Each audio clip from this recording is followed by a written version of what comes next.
ಎಲ್ರಿಗೂ ನಮಸ್ಕಾರ. ತುಂಬ ದಿನದಿಂದ ಕೇಳ್ತಿದ್ದೀರಿ ಮೇಡಮ್, ನಿಮ್ಮ ಲೈವ್ ವಿಡಿಯೋ ಮಾಡೇ ಇಲ್ಲ ಅಂತ. ನಿಮ್ಗೆ ಆಲ್ರೆಡಿ ಹೇಳಿದ್ದೀನಿ ಒಂದ್ಸರಿ. ಅದು ಮೇಯ್ನ್ ರೀಸನ್ ಅಂದರೆ ವಿಡಿಯೋ ಮಾಡೋಕ್ಕೆ ನನ್ನ ಮಕ್ಕಳು ಮನೇಲಿರಲಿಲ್ಲ. ಈಗ ಮಗಳು ರಜೆಗೆ ಬಂದಿದ್ಲು, ಅವಳ ಹತ್ರ ಒಂದು ವಿಡಿಯೋ ಮಾಡಿಸ್ತಿದ್ದೀನಿ. ಮತ್ತು ನಿಮ್ಮ ಹತ್ರ ಮೇಯ್ನ್ ಸಾರಿ ಕೇಳಬೇಕು ನಾನು, ಯಾಕಂದರೆ ರೆಗ್ಯುಲರಾಗಿ ವೀಡಿಯೋಸ್ ಹಾಕೋಕ್ಕಾಗ್ತಿಲ್ಲ ನನಗೆ. ಒಂದು ತಿಂಗಳ ಹಿಂದೆ ಅಂದರೆ ನನ್ನ ಅಣ್ಣನ ಮಗಳ ಮದುವೆ ಇತ್ತು, ನಾನು ಅವಾಗಲೂ ವಿಡಿಯೋ ಮಾಡಿಲ್ಲ ಜಾಸ್ತಿ. ತುಂಬ ಜನ ಕೇಳ್ತಿದ್ರಿ ನೀವು ವಿಡಿಯೋ ಮಾಡ್ತಿಲ್ಲ, ದಿನ ಇನ್ ಟೈಮ್ ಹಾಕ್ತಿಲ್ಲ ಅಂತ. ಈಗ ರೀಸೆಂಟಾಗಿ ನನ್ನ ಮೈದ್ನನ ಮದುವೆ ಆಯಿತು, ಅದರಲ್ಲಿ ನಾನು ಬ್ಯುಸಿ ಇದ್ದಿದ್ದರಿಂದ ಏನೋ ಒಂದು ಅಂತೂ ಗಡಿಬಿಡಿಲಿ ದಿನಕ್ಕೆ ಒಂದು ವೀಡಿಯೋನಾದರೂ ಮಾಡಿ ಹಾಕಬೇಕು ಅಂತ ಹಾಕ್ತಾಯಿದ್ದೆ. ಸ್ಟೋರಿ ಸರಿಯಾಗಿ ಕನೆಕ್ಟ್ ಮಾಡೋಕ್ಕಾಗ್ತಿರ್ಲಿಲ್ಲ ಒಂದಿನ ಎಪಿಸೋಡ್ಗೂ ಇನ್ನೊಂದು ಎಪಿಸೋಡ್ಗೂ. ಅದನ್ನು ಕೂಡ ಹೇಳಿದ್ದೀರಿ ನೀವು ಸುಮಾರು ಜನ, ಸ್ಟೋರಿ ಚೆನ್ನಾಗಿ ಬರ್ತಿಲ್ಲ, ಯಾರು ರೈಟರು ಅಂತ. ಬಟ್ ರೈಟರು ಎಲ್ಲದೂ ನಾನೇ, ನೀವೇನು ಬೈದಿದ್ರು ಅದು ನನಗೇನೆ ಆಗುತ್ತೆ. ಇನ್ಮೇಲೆ ನಾನು ಟ್ರೈ ಮಾಡ್ತೀನಿ, ಖಂಡಿತ ಟ್ರೈ ಮಾಡ್ತೀನಿ ಚೆನ್ನಾಗಿರೋ ಕಥೆಗಳನ್ನು ಹಾಕಲಿಕ್ಕೆ. ಮತ್ತೇನಂದರೆ ನನಗೊಂದು ಪ್ರಾಬ್ಲಮ್ ಆಗಿದೆ ಅಂದರೆ, ಅದೇ ಪಾತ್ರನ ಮುಂದುವರ್ಸ್ಕೊಂಡು ಹೋಗ್ತಿರೋದ್ರಿಂದ ಅದನ್ನು ಅವ್ರ ಕ್ಯಾರೆಕ್ಟ್ರಿಂದ ಅವ್ರನ್ನ ಹೊರಗೆ ತರಲಿಕ್ಕೆ ಆಗಲ್ಲ ನನಗೆ. ಅದೇ ಸ್ಟೋರಿ ಮುಂದುವರಿಸ್ಬೇಕು ಅಂದರೆ ದಿನದ ಏನು ನಡೆಯುತ್ತೋ ಅದನ್ನೇ ಹೇಳಬೇಕಾಗತ್ತೆ. ಅದಕ್ಕೆ ನಾನು ಅಂದ್ಕೊಂಡಿದ್ದೀನಿ, ಇನ್ನೊಂದು ತಿಂಗಳಲ್ಲಿ ಈ ಎಲ್ಲ ಕಥೆಗಳಿಗೂ ಒಂದು ತಾರ್ಕಿಕ ಅಂತ್ಯ ಕೊಟ್ಟು ಹೊಸದಾಗಿ ಒಂದು ಕಥೆನ ರೆಡಿ ಮಾಡಿ, ಮತ್ತು ಇದನ್ನು ನಾನು ಶುರು ಮಾಡಿದ್ದು ಕತೆ ಮುಂದುವರಿಸ್ಬೇಕು ಅಂತ ಶುರು ಮಾಡಿದ ಪಾತ್ರಗಳು ಅಲ್ಲ ಅವು. ಸುಮ್ಮನೆ ಒಂದೊಂದು ಏನಾದರೂ ಘಟನೆಗಳನ್ನು ಹೇಳ್ಕೊತಾ ಹೋಗೋಣ ಅಂತ ಶುರು ಮಾಡಿದ ಪಾತ್ರಗಳು. ಹಾಗಾಗಿ ಕತೆ ಮುಂದುವರ್ಸೋದು ನನಗೆ ಸ್ವಲ್ಪ ಕಷ್ಟ ಆಗ್ತಿದೆ.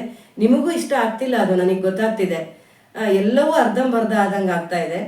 ಹಾಗಾಗಿ ನಾನು ಅಂದ್ಕೊಂಡಿದ್ದೀನಿ, ಇನ್ನೊಂದು ತಿಂಗಳಲ್ಲಿ ಎಲ್ಲ ಪಾತ್ರಗಳಿಗೂ ಒಂದು ಒಳ್ಳೆಯ ಅಂತ್ಯನ ಕೊಟ್ಟು ನಾನು ಮೊದಲೇ ಸ್ವಲ್ಪ ತಯಾರಿ ಮಾಡಿಕೊಂಡು ಹೊಸ ಕಥೆಯನ್ನು ಶುರು ಮಾಡೋಣ ಅಂತ ಅಂದ್ಕೊಂಡಿದ್ದೀನಿ.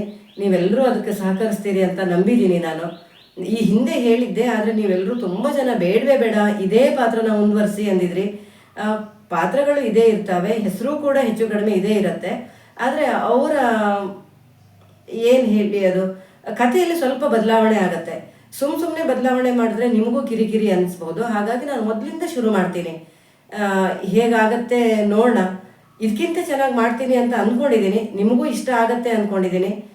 ಮತ್ತು ಈಗ ಇನ್ನೊಂದು ಸ್ವಲ್ಪ ಟೈಮು ನನಗೆ ಸಿಗೋದ್ರಿಂದ ಹೆಚ್ಚೆಚ್ಚು ಒಳ್ಳೆಯ ಪಾತ್ರಗಳನ್ನು ತರೋ ಪ್ರಯತ್ನ ಮಾಡ್ತೀನಿ ನಾನು.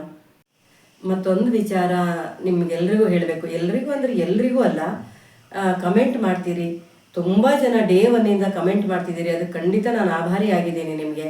ಆದರೆ ಒಂದೇ ಒಂದು ಮನವಿ ನಿಮ್ಮಲ್ಲಿ, ಭಾಷೆ, ಮಲೆನಾಡು ಭಾಷೆಯಲ್ಲಿ ಇಷ್ಟು ಸಭ್ಯತೆ ಇದೆ ಅನ್ನೋದು ನಿಮಗೇ ತಿಳಿದಿದೆ. ಆ ಸಭ್ಯತೆಯೇ ಎಲ್ಲೇ ಮೀರದೇ ಇರೋ ಹಾಗೆ ಇರಲಿ ನಿಮ್ಮ ಭಾಷೆ. ಕೆಲವೊಂದು ಪಾತ್ರಗಳ ಬಗ್ಗೆ ಹೇಳುವಾಗ ನಾನು ಯಾರಿಗೆ ಹೇಳಿದ್ದೀನಿ ಅಂತಲೂ ನಿಮಗೆ ಗೊತ್ತಾಗಿರ್ಬೋದು. ದಯವಿಟ್ಟು ನಿಮ್ಮಲ್ಲಿ ಮನವಿ ಅಂದರೆ ಸಭ್ಯತೆ ಎಲ್ಲೇ ಮೀರದೇ ಇರಲಿ, ಮಲೆನಾಡು ಭಾಷೆಯ ಗೌರವ ಉಳಿಲಿ. ನಾನು ನನ್ನ ವಿಡಿಯೋಗಳನ್ನು ಮಾಡುವಾಗ ತುಂಬ ಆ ನಿಟ್ಟಿನಲ್ಲಿ ನಾನು ಗಮನ ಕೊಡ್ತೀನಿ, ಎಲ್ಲೂ ಕೂಡ ಆ ಥರ ಆಗಬಾರ್ದು ಅಂತ. ಮತ್ತು ಒಂದೊಂದು ಪಾತ್ರಗಳ ಬಗ್ಗೆ ನೀವು ಹೀಗೂ ಇರಬಹುದಾ ಅಂತ ಅನ್ಕೋತೀರಿ, ಖಂಡಿತ ಇರತ್ತೆ. ನಿಮ್ಮ ಸುತ್ತಮುತ್ತ ನೀವೆಲ್ಲೂ ನೋಡಿರದೇ ಇರ್ಬೋದು, ಆದರೆ ನಾನು ನೋಡಿದ್ದೀನಿ ಅದನ್ನು. ಎಷ್ಟೋ ವಿಚಾರಗಳನ್ನು ಅಲ್ಲಿ ಇದ್ದಿದ್ದನ್ನು ನಾನು ಹೇಳಲ್ಲ, ತುಂಬ ಅತಿರೇಕ ಅನಿಸುತ್ತೆ ನಿಮಗೆ ಅಂತಾನೆ ನಾನು ಹೇಳಲ್ಲ. ನನಗೆ ನಾನೇ ಒಂದೊಂದು ಸಾರಿ ಯೋಚನೆ ಮಾಡ್ತೀನಿ, ಇದಕ್ಕೆ ನೀವು ಅತಿರೇಕ ಅಂತೀರಲ್ಲ, ನಿಜವಾಗ್ಲೂ ಜೀವನದಲ್ಲಿ ಅದನ್ನು ನೋಡಿದ್ರೆ ನೀವು ಏನು ಮಾಡ್ಬೋದು ಅಂತ. ಖಂಡಿತ ಇವು ಎಲ್ಲವೂ ನನ್ನ ಪಾತ್ರಗಳಿದ್ದಾವೆ, ನನ್ನ ಕಥೆಯಲ್ಲಿ ಬರುವ ಪಾತ್ರಗಳು ಅವೆಲ್ಲವೂ ನಿಜ ಜೀವನದಲ್ಲಿ ಇರುವಂಥವೆ.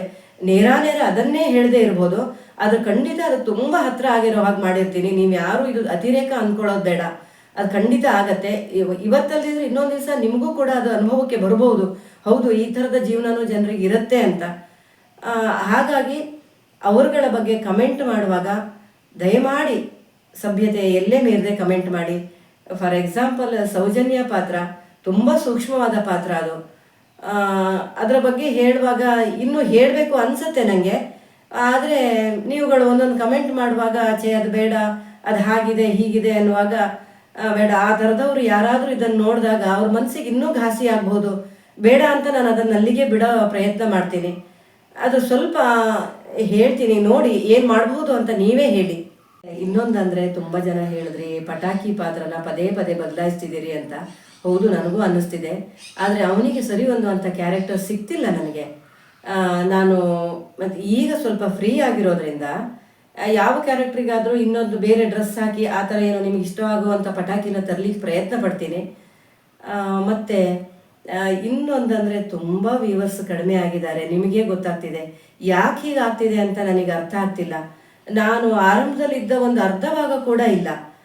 ಮತ್ತು ನಾನು ಅಂದ್ಕೊಂಡಿದ್ದೆ ಸ್ವಲ್ಪ ಏನಾದರೂ ಜಾಸ್ತಿ ವ್ಯೂವರ್ಸ್ ಆದಾಗ ಒಂದು ಸಹಾಯಕ್ಕೆ ಯಾರನ್ನಾರು ಒಬ್ಬರನ್ನ ಇಟ್ಕೊಂಡು ಅವ್ರಿಗೆ ಒಂದಿಷ್ಟು ಸಂಬಳ ಅಂತ ಕೊಟ್ಟು ಇನ್ನೊಂದಿಷ್ಟು ನನ್ನ ಚಾನಲ್ನ ಚೆನ್ನಾಗಿ ಮಾಡಬೇಕು ಅಂತ. ಆದರೆ ಇಲ್ಲ, ಅದಕ್ಕೆ ಸಾಧ್ಯ ಆಗ್ತಿಲ್ಲ. ನೋಡಿ, ದಯಮಾಡಿ ನಿಮ್ಮಲ್ಲಿ ರಿಕ್ವೆಸ್ಟ್ ಮಾಡ್ಕೋತೀನಿ, ಇನ್ನೂ ಹೆಚ್ಚಿನ ಜನ ಸಬ್ಸ್ಕ್ರೈಬ್ ಮಾಡ್ಕೊಳ್ಳಿ. ನಿಮಗೆ ಗೊತ್ತಿದ್ದವರಿಗೆಲ್ಲ ಹೇಳಿ.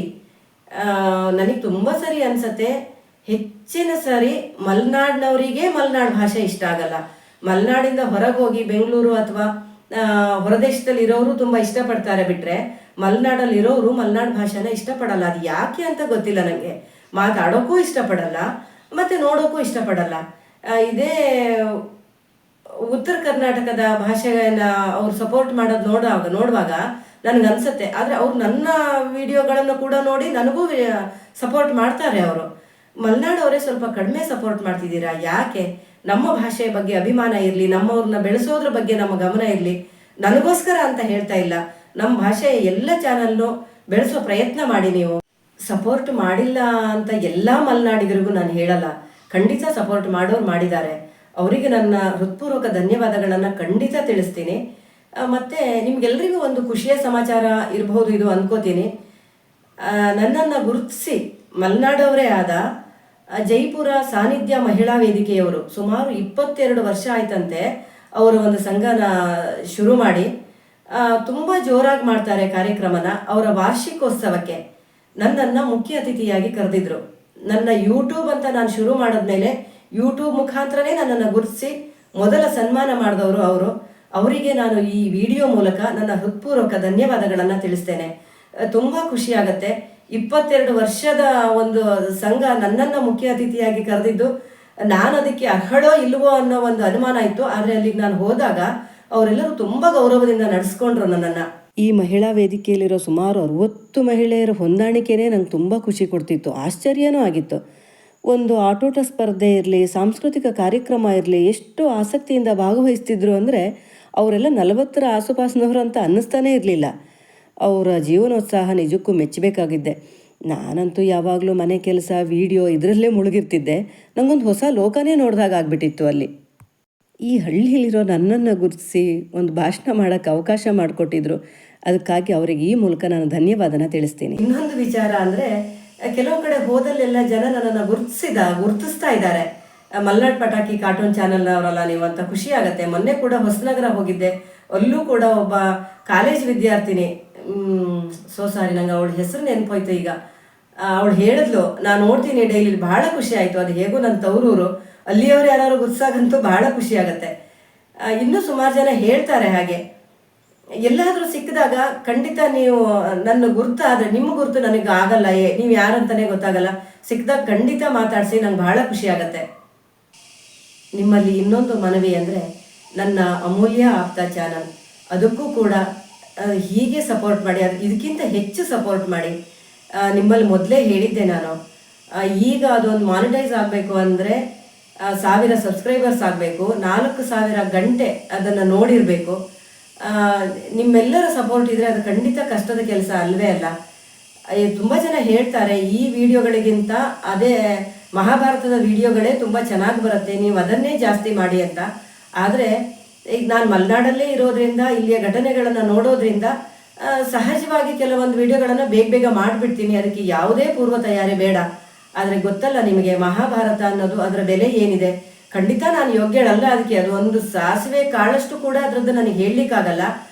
ಆದರೂ ಹೇಳಬೇಕಂದ್ರೆ ಅದ್ರ ಬಗ್ಗೆ ನಾನು ಸ್ವಲ್ಪನಾದ್ರು ತಿಳ್ಕೊಂಡಿರ್ಬೇಕಲ್ವ. ಹಾಗಾಗಿ ಅದಕ್ಕೆ ನಾನು ಸ್ವಲ್ಪ ಸಮಯ ತಗೋತೀನಿ. ಎಷ್ಟು ಸಾಧ್ಯನೋ ಅಷ್ಟು ನಿಜ ಹೇಳೋ ಪ್ರಯತ್ನ ಪಡ್ತೀನಿ. ನಾನು ಹೇಳೋದು ಎಷ್ಟು ಸತ್ಯನೋ ಏನೋ ಗೊತ್ತಿಲ್ಲ ನನಗೆ. ಹಾಗಾಗಿ ಅದು ಸ್ವಲ್ಪ ತಡ ಆಗ್ತಾ ಇದೆ. ಇನ್ಮೇಲೆ ಹಾಗಾಗಲ್ಲ. ಈಗ ಸಾಧಾರಣ ಮಲೆನಾಡಿನ ಕೆಲಸಗಳೆಲ್ಲ ಮುಗಿತಾ ಬಂದಿದೆ. ಅಲ್ಲ, ಮುಗಿಯೋದು ಅಂತ ಇಲ್ಲ, ಹೆಚ್ಚಿನ ಕೆಲಸ ಮುಗಿದಿದೆ. ಹಾಗಾಗಿ ಸಮಯ ತಗೊಂಡು ಅದನ್ನು 2 ದಿನಕ್ಕೆ ಒಂದು ವಿಡಿಯೋ ಹಾಕಲಿಕ್ಕೆ ಖಂಡಿತ ಪ್ರಯತ್ನ ಪಡ್ತೀನಿ ನಾನು.